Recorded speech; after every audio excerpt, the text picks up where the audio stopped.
বাড়িতে বসে বসে বোর হচ্ছিলাম, তাই একটু গরুকে ঘাস খাওয়ালাম। তারপর ভাবলাম আজকে লাস্ট মেলা, তাই মেলার মধ্যে যাই। মেলার মধ্যে যেয়ে দেখি প্রচুর ভিড়, রাস্তা পাচ্ছিলাম না যাবার জন্য।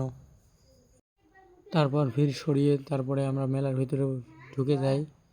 ঢুকে যাওয়ার পরে তারপরে কি কি করছি তারপরে দেখো তোমরা এখন।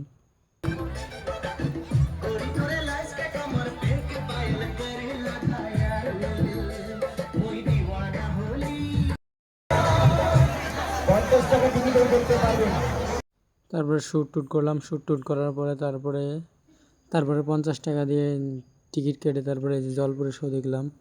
দেখো কীভাবে মানুষ কি করছে জলপুরের সাথে না করছে, তোমরা এনজয় করো।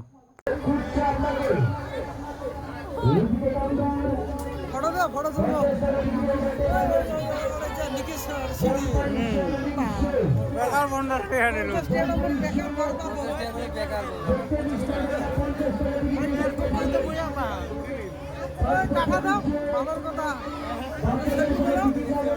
সেলফি তুলবো ভালো কথা